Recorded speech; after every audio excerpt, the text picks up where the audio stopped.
What's up, guys? I'm Trey Smith. And I'm Bailey Smith. And we are the owners of Recaptured Values. And you are watching Teach It Tuesday. Hey everybody, today we're going to be doing a tutorial over the Slouchy Beanie. This pattern is perfect for both girls and boys, moms and dads, so you can have the whole family in on this Slouchy Beanie thing. You can add a palm to the top. You just sew in a palm to the top. You can do the little snap palms. You can sew a snap to the top of the palm and then snap a palm on. There's so many different options that you can do with this, but we're going to be using the Lowland Kids Slouch Beanie.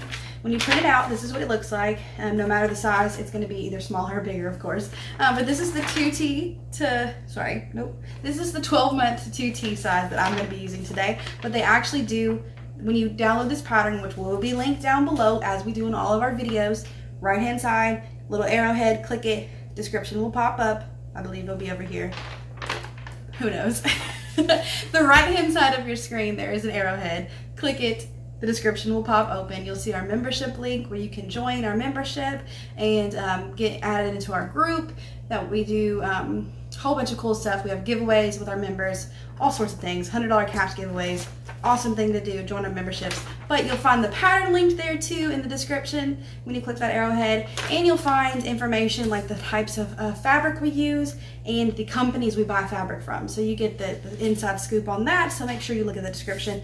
This is actually waffle knit. I'm not exactly sure. This was bought a few years ago and it's just been hanging out in the closet. It's mauve waffle knit, but you can find waffle knit right now at Knit Pop. You can find it at Olga's Closet, and you can find it at Millie Mae Fabrics. So check those three places out. They're really great. We can vouch for them because we've ordered from them and we love them. So let's get started. This is the fabric. I recommend, of course, anything stretchy for this pattern because it's going to need to stretch on your head. I love waffle for this one. You can use sweater knit. You can use ribbed knit. You can use double brush poly. I've used all of those. So this is a really cute one. I wouldn't recommend doing the double brush poly for the newborn's head just because they can't regulate their body temperature. But after newborn and up, definitely recommend this pattern. And you can use the double brush poly. But newborns will look cute in these beanies, especially waffle knit, because it's just so airy, but still so soft. This pattern, if you look at the pattern piece, which gives you the grain line and the stretch, as with any garment, you need to make sure that you understand your fabric and you know which way the stretch is going and which way the grain line is going. And if you see smoke over here, this is my diffuser. I'm diffusing some essential oils. All right. So this pattern, like I said, the grain line is going to go this way and the stretch is going to go this way. And it says that on the pattern piece, so just make sure you're paying attention to that. So let's go ahead and get our fabric ready. And I believe it's going to go this way. So this, the selvage, which in this one, it gives it away because it's kind of goofy looking. But your selvage, the grain line is going to go with your selvage. So this is your selvage right here. So this is going to be the grain line, which means when you stretch it, it's not super stretchy. And then when you stretch this way, it's really stretchy. So that's how you know grain line and stretch. So that you know your stretch is going this way. So that means, let me see if this will work. This is going to be too small. I'm going to cut this piece off so it gives me a clean cut here. Just for the video purposes to make it a little easier. So we know the stretch is going this way. So I'm going to turn it this way. So now the stretch is going this way because I just turned it. So you just make sure again, if you move your fabric, just to double check. Stretch, grain line. Okay, so then you're going to fold on the grain line because you want the grain line to go up and down.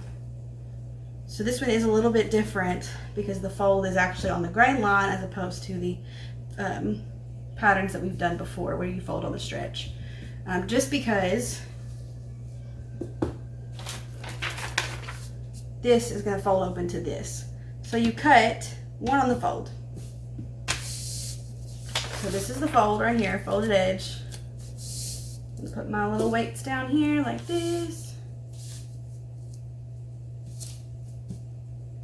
And then I'm gonna cut my rectangle, that's just what I like to do. With this one, it really doesn't waste too much fabric cutting the rectangle, but that's just what I like to do because I like tidy cuts. Just makes me happy. Do what makes you happy. So now I have my little rectangle. I'm going to go ahead and cut this side off here. And then you literally just cut around the little peaks here. Be careful not to cut your paper. I've already done that a few times, but I pretty much know where it is. And so I like to go in, if you're using a rubber cutter, I like to go into the little mark here and then barely do that and then come out. As you can see, it's really easy to cut too far in. Just be really gentle. And cut all around those peaks to the point here. All right, so we've got this done. So now let's remove the weights. Take the pattern piece off. Put this over here.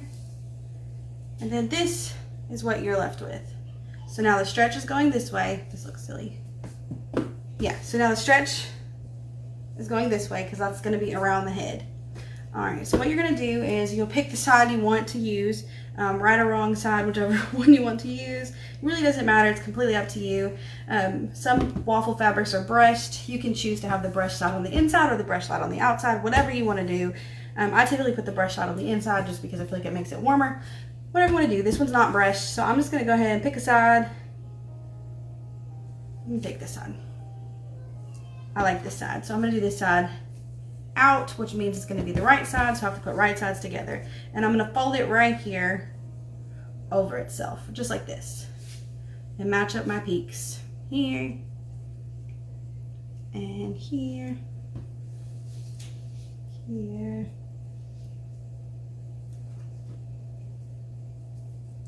and here.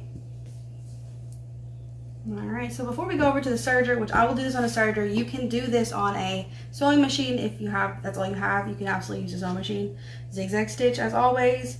I would do it probably a little bit narrower zigzag stitch, just if you're using waffle knit for sure. But what you're going to do is you're going to serge this curve here to the point, or zigzag stitch, and this one. And then you're also going to do this one, but you're going to stop and you're going to leave about a 1-inch opening, and then you're going to start again and serge all the way around to this point. Okay, so you're going to leave these little points here, these little V's, open for now. So let's go serge those. Okay, so here we are at the serger, and so I've got, this is the folded edge here, and so I'm going to start right here on this point here. So I make sure my edges are lined up. And I make sure that that folded edge, I'm up a little bit above that folded edge because you want to make sure that you get that folded edge and there's not going to be a hole there.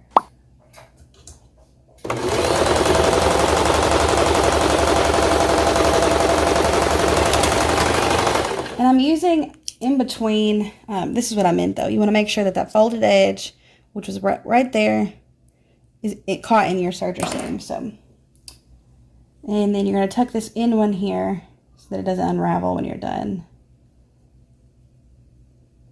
Waffle knit's a little bit more tricky to tuck just because it's so loose. The weaving is a little loose compared to other fabrics. So I've got that one sewn right there. That's the folded edge to that one. And then I'm going to do this one right here, which is the other side. You want your raw edges to line up.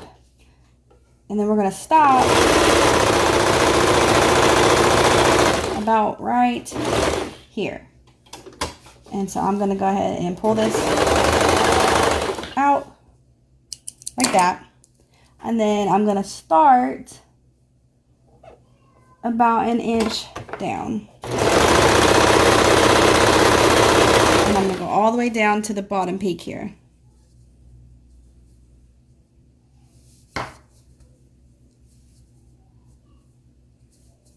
Make sure all my pieces are lined up.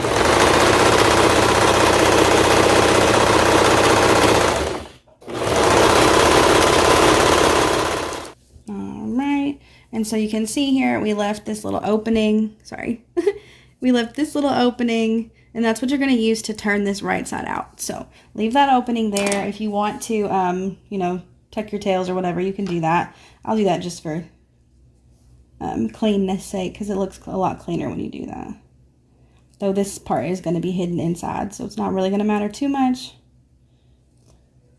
But just for correctness and cleanness sake, we will do it. Alright, so now that little opening is there. I'm going to go ahead and cut some little pieces here because that's bothering me just a smidge. Alright, and so then the part, so now we've sewn this curve and we did this one. Let me cut this down just a smidge. Alright, so then we've sewn this entire curve, leaving that 1 inch opening there. 1 inch opening, woo, woo, woo. 1 inch opening, curve all the way around, and so now we have the bottom here. We have to do this curve on the bottom part. So that's the folded edge. We're doing exactly like we did the first time.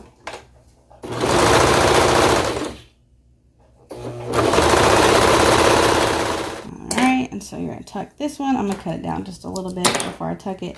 I find that easier when you cut and you have a shorter tail like this to tuck it, because sometimes the end kinks can get hard to pull through.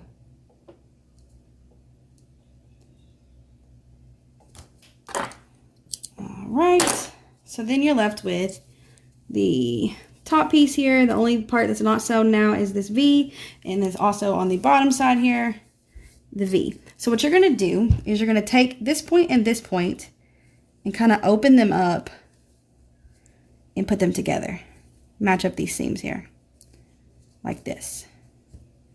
So then you've created another curve here and another curve here that you need to serge. So we're going to go ahead and serge around that. So this is the folded edge here that we just created, because we literally just open this up and put those seams together. So serge around this curve here that we created.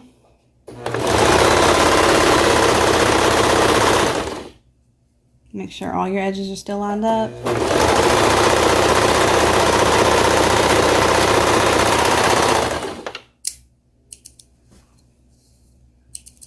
And then you will tuck your tails here, and you're going to do the exact same thing on the bottom part.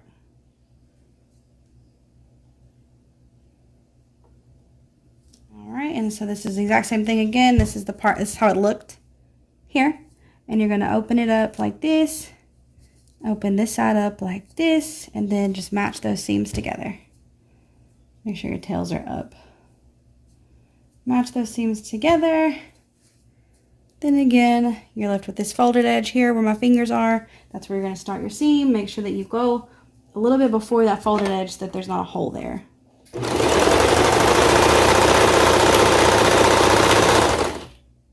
And I am using about 1/4 to 1/2 inch seam allowance. Tails in here, and then we will be able to flip this thing out through that 1 inch hole we left. So, snip.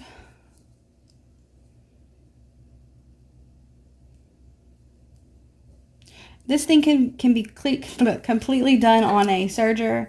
The beanie can be completely done on a serger. You will have to hand stitch if you do with just the serger, just because at the very end, let me find the little hole. Okay, so before you turn this inside out, you are going to, you can either hand stitch with, needle and thread, or you can use your sewing machine. And what you're going to do is you're going to take your top part here and you're going to match it up with your bottom part here. You're going to fold them together, and you are going to match them up here, so then it's like half a beanie. And this will help your sides stay together when you flip it inside out. So I'm just going to do a straight stitch here. Give me just a second. Alright, so as you can see, the black thread there was my top stitch. I just top stitched the seams together here at the top. And so here is the 1 inch hole that we left open. And what you're going to do is literally just push it through that hole to make it right side out. And then you'll just top stitch that hole once you get it open. Once you get it all through. So just gently push it through and pull it as you go. Almost there. All right, got it. And so now that we put all of our seams together here at the top, they're all nice and cozy here at the top of this beanie.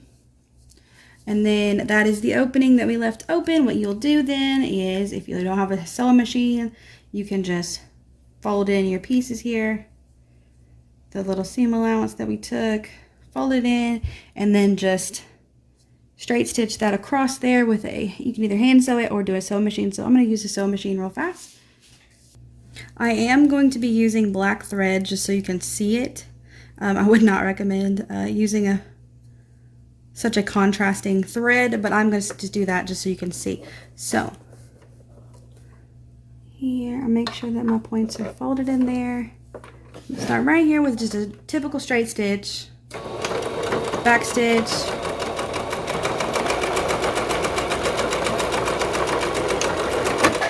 all right, and grab my snippers here.